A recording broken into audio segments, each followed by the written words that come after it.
Bismillahirrahmanirrahim. Assalamualaikum warahmatullahi wabarakatuh. Alhamdulillah pada pagi hari ini kita diberi kesehatan oleh Allah, bisa berkumpul dalam keadaan sehat walafiat tentunya. Syukur salam mari sampaikan kepada junjungan Nabi Sayyidina Muhammad SAW dengan mengucapkan Allahumma sholli ala Sayyidina Muhammad wa ala ali Sayyidina Muhammad.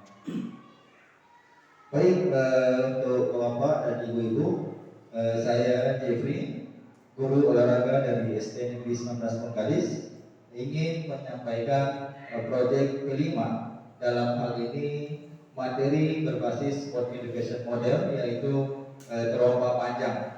Nah, dalam hal ini mengapa saya mengambil materi terompa panjang? Karena ini merupakan suatu permainan rakyat, mungkin dan bahkan setiap tahunnya akan diperlombakan oleh Pemda setempat ataupun menjadi olahraga yang akan diikuti seluruh siswa baik dari negeri maupun swasta. Maka dari itu saya mengangkat materi terompa panjang untuk edukasi siswa.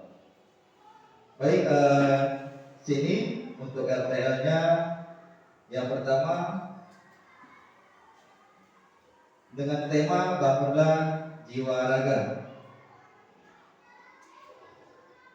Untuk latar belakang, permainan terompa panjang adalah permainan tradisional yang mengandalkan kerjasama tim. Jadi nanti setiap siswa itu sekitar satu tim 3 orang saja. Setelah itu dalam kegiatan seperti perlombaan olahraga antar kelas misalnya, nanti diperlombakan dari kelas 4, kelas 5, dan kelas 6. Untuk tujuan program, yang pertama itu memberikan pengalaman belajar yoga yang berpusat pada peserta didik melalui permainan terompa panjang. Terus yang kedua, mendorong peserta didik untuk memiliki suara, pilihan, dan kepemilikan dalam pembelajaran melalui kolaborasi dalam permainan. Terus yang ketiga, mengintegrasikan nilai-nilai budaya lokal. Capaian langkah dan hasil yang diharapkan untuk setiap tujuan. Yang pertama, capaiannya peserta didik menunjukkan peningkatan kemampuan koordinasi kerjasama dan pengambilan keputusan. Terus untuk langkah-langkahnya ada di sini sosialisasi permainan terompa panjang. Terus yang kedua ada latihan teknik dasar. Yang ketiga pelaksanaan turnamen, dan yang keempat refleksi berkelompok. Nah, untuk refleksi ini nanti akan dievaluasi terkait dengan kegiatan selama 3 minggu nanti, apakah kegiatan tersebut bisa menunjukkan hasil yang maksimal atau belum. Makanya di terakhir ada refleksi kelompok, karena setiap kelompok tergantung dengan kemampuan siswanya. Terus hasil yang diharapkan, peserta didik berpartisipasi aktif dan memahami nilai.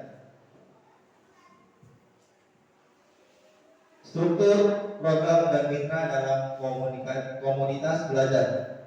Yang pertama ini adalah skala program. Peserta didiknya saya ambil dari kelas 4 sampai kelas 6. Rata-rata usia minimal 9 sampai 12 tahun. Untuk waktu pelaksanaan itu selama 3 minggu, ada 2 sesi 60 menit.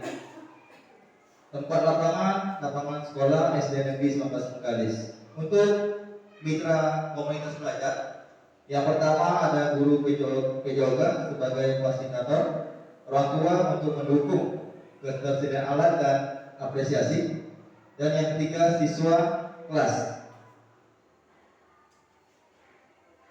Pernyataan tentang kapasitas yang dimiliki kelas atau sekolah. Yang pertama, aset basic thinking.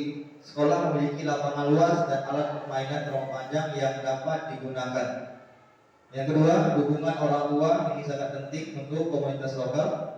Yang ketiga, guru telah dilatih dalam penggunaan permainan tradisional untuk pembelajaran.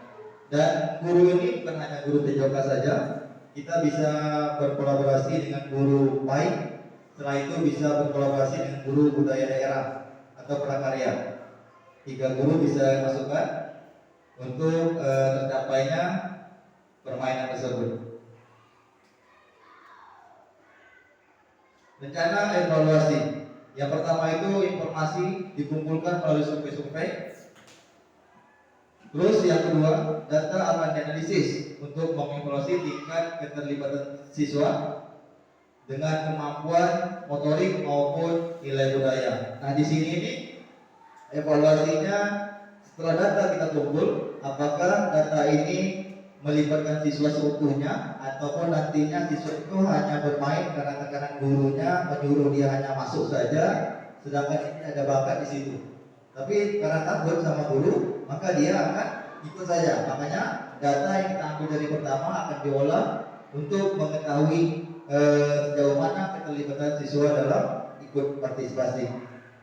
Untuk alat evaluasinya ada kuesioner, ada rubrik penilaian kolaborasi, dan ada catatan observasi selama permainan langsung yang 3 minggu tersebut.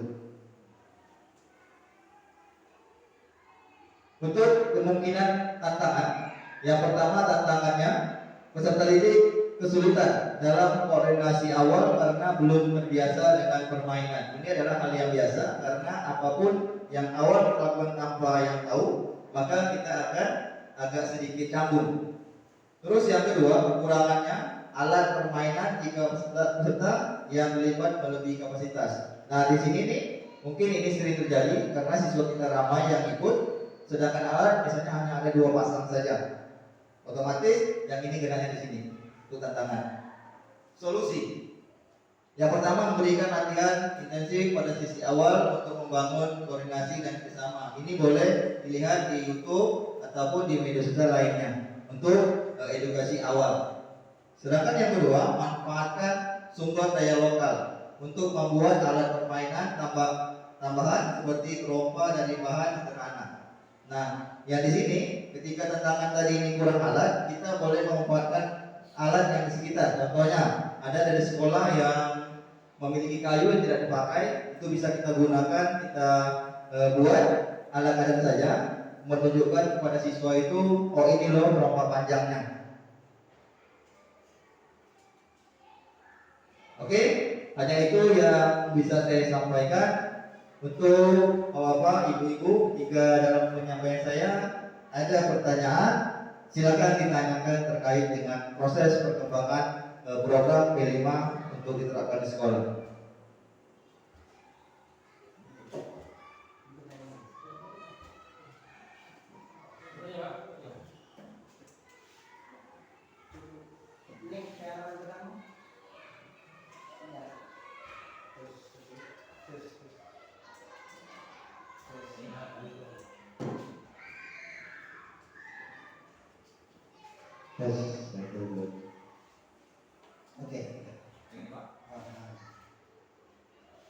Oke, di sini saya ingin bertanya mengenai tentang keterangan atau penjelasan dari Bapak mengenai tentang pembelajaran PJOK yang berbasis permainan trompa panjang.